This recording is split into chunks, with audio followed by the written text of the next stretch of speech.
Hi guys! Welcome back to another mini vlog.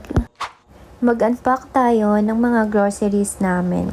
Medyo marami-rami nga yung groceries namin today and umabot siya ng 4,300. Usually kasi yung mga groceries namin umaabot lang ng 1,000 plus, 2,000, ganun. Ngayon umabot na siya ng 4,300. Nilalabas ko nga isa-isa yung mga pinamili namin. Napaisip talaga ako kung gaano karaming blessings yung meron kami. Mapapa-thank you Lord ka talaga kasi ma-appreciate mo yung mga ganitong blessings. Kasi dati simple grocery lang, kailangan pinagkakasya talaga kung ano yung budget. Kaya ngayon, whenever we're able to buy enough food and the things that we need for our home, I always try to remind myself na blessings talaga yun. Hindi naman kailangan na sobrang dami or mamahalin yung nabibili natin para masabing blessed tayo. Sometimes, having enough food in the kitchen, being able to buy what we need, and having home where can bring all these groceries, malaking blessings na rin talaga. So yun nga, habang nag-unpack ako, nilalagay ko muna siya lahat sa table para ipakita ko rin sa inyo yung lahat ng napamili namin. And honestly, ang satisfying makita na puno yung grocery bags natin. Sa resibo ka na nga lang sasakit yung ulo mo.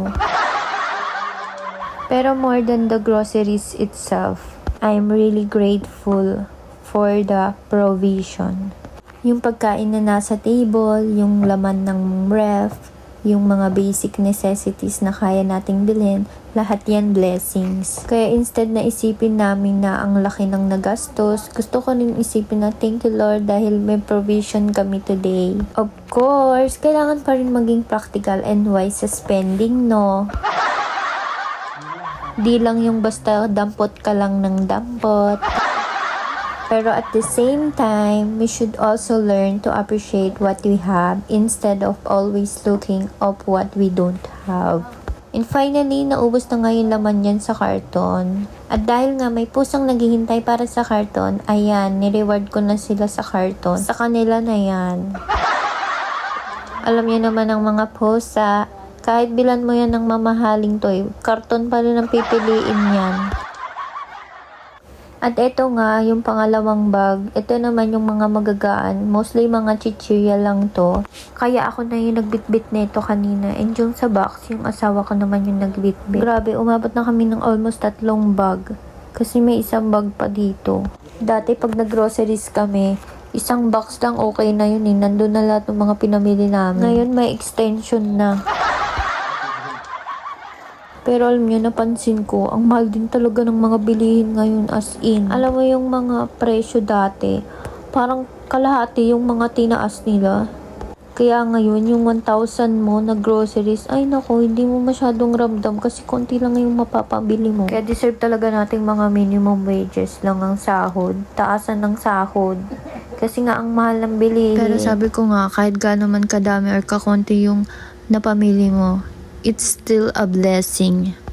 Kasi yung iba nga, di ba, walang pambili. Pero ikaw, may pambili ka kahit 1,000 lang yan. Kasi hindi naman natin alam kung ano yung pinagdadaanan ng bawat tao. Kaya I've learned to appreciate even the simplest thing.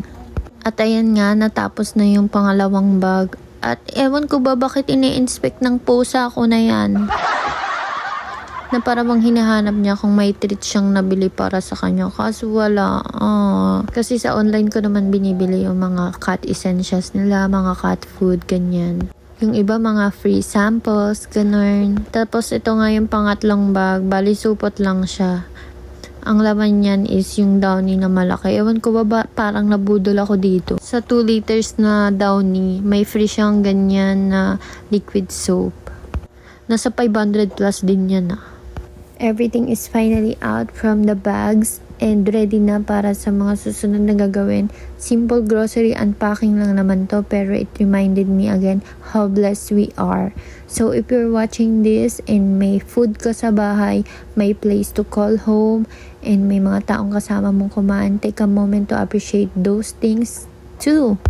Because sometimes the things we consider ordinary are actually the blessings we once prayed for. Thank you Lord for today's provision. God bless. Thank you for spending another mini vlog with me. See you soon.